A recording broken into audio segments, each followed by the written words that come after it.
আসসালামু আলাইকুম। আজকে আমি দেখেন সবজি পোলাও রান্না করব। সেজন্য তো চুলায় কড়াই বসিয়ে দিয়েছি। তারপরে গরম মশলা, এলাচ, তেজপাতা দিয়ে একটু ভেজে নিয়েছি। ভাজার পরে পেঁয়াজ আর কাঁচামরিচ দিয়ে দিলাম। পেঁয়াজ আর কাঁচামরিচটা একটু ভাজা হয়ে গেলে যখন একটু ব্রাউন কালার হয়ে আসবে তখন আমি একটু আদা রসুন দিয়ে দিব।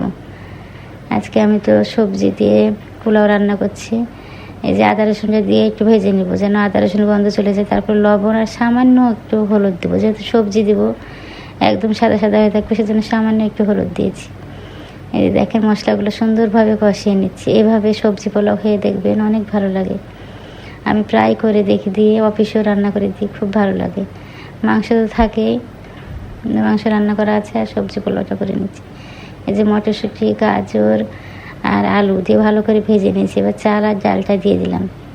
অল্প ডাল দিয়েছি, কয়েক মুঠ, আর পোলাওয়ের চাল দিয়ে ভালো করে চালটাকে একদম সুন্দর করে ভেজে নিয়েছি। ভাজার পর পরিমাণ মতো পানি দিয়ে এখন ঢেকে দেবো। এই তো আমার সবজি পোলাওটা হয়ে গেছে। দেখেন কত সুন্দর ঝরঝর, আর খেতে যে অনেক সুন্দর হয়েছে। দেখেন সবুজ সবুজ হয়ে মটরশুঁটিগুলো আছে, অনেক ভালো লাগছে।